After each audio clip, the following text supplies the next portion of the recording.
Berdasarkan lampiran 2 UU Nomor 3 Tahun 2022 tentang IKN mengenai rencana induk IKN menyatakan bahwa pembangunan dan pengembangan kawasan IKN akan memadukan 3 konsep perkotaan yakni kota hutan, kota spons, dan kota cerdas. Dalam rangka menampung semua jaringan pipa air sampai dengan kabel listrik dan fiber optik di IKN, dikabarkan bahwa Satuan Tugas atau Satgas Pelaksanaan Pembangunan Infrastruktur IKN tengah mempersiapkan pembangunan untuk Multi-Utility Tunnel atau MUT. Ketua Bidang Pelaksanaan Penataan Kawasan Satgas Pelaksanaan Pembangunan Infrastruktur IKN, yakni Didit Arif Ahdiat, mengatakan bahwa nantinya di IKN tidak akan ada lagi jaringan kabel yang terpasang di atas permukaan tanah. Akan dibangun yang namanya Multi-Utility Tunnel atau MUT. Dari mulai jaringan pipa air bersih, kabel fiber optik, sampai kabel listrik, semuanya akan terbangun dalam MUT ini. Satgas Pelaksanaan Pembangunan IKN sendiri sudah memiliki beberapa rencana desain terkait dengan fasilitas MUT tersebut. Lalu bagaimana cara kerja MUT ini? Karena tidak terpasang di atas permukaan tanah, nantinya ketika ada jaringan yang harus diperbaiki atau diganti, maka teknisi perbaikan tinggal masuk ke dalam MUT untuk melakukan perbaikan. Infrastruktur MUT ini juga akan dikendalikan dan diawasi oleh semacam ruang kendali yang bisa mendeteksi kerusakan dan kebocoran yang terjadi di MUT. Sebagai informasi, prinsip dasar pengembangan kawasan dalam IKN didasarkan pada 8 prinsip pembangunan IKN yang mengedepankan alam, teknologi, dan keberlanjutan lingkungan. Sementara 8 prinsip pembangunan IKN tersebut adalah sebagai berikut. Yang pertama, mendesain sesuai kondisi alam. Akan ada lebih dari 75% kawasan hijau di kawasan pemerintahan IKN. 100% penduduk dapat mengakses ruang terbuka hijau rekreasi dalam 10 menit. Setiap bangunan bertingkat institusional, komersial, dan hunian akan 100% memiliki konstruksi ramah lingkungan. Yang kedua, Bhinneka Tunggal Ika.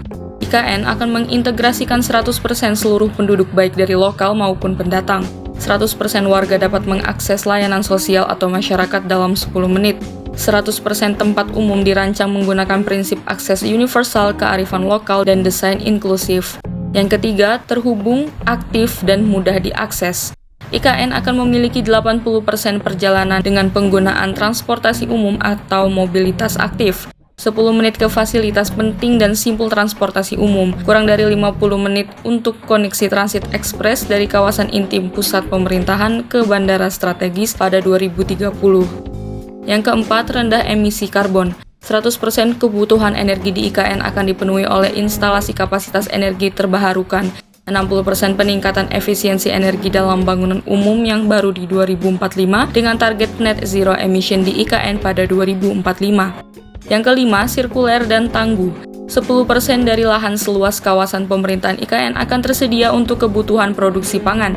60% daur ulang semua timbunan sampah di 2045 dengan 100% air limbah akan dikelola melalui sistem pengolahan pada 2035.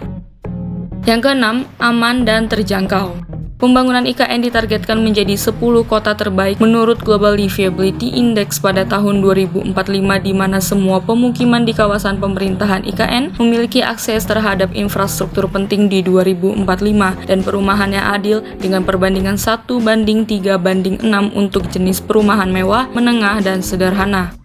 Yang ketujuh, kenyamanan dan efisiensi melalui teknologi. Pembangunan IKN ditargetkan memperoleh peringkat very high dalam perangkat eGov Development Index oleh PBB. Artinya, semua penduduk akan menerima 100% konektivitas digital dan TIK dengan lebih dari 75% kepuasan bisnis dengan peringkat layanan digital.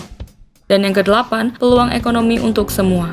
Target pembangunan IKN mencapai 0% kemiskinan pada 2035 dengan PDB per kapita negara berpendapatan tinggi dan pada tahun 2045 tercapai rasio Gini regional terendah di Indonesia.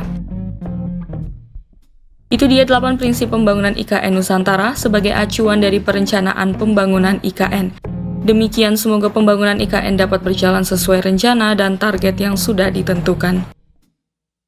Terima kasih sudah menonton video ini. Jika kalian suka videonya, jangan lupa tekan tombol like dan nantikan video-video spesialis konstruksi berikutnya. Salam konstruksi!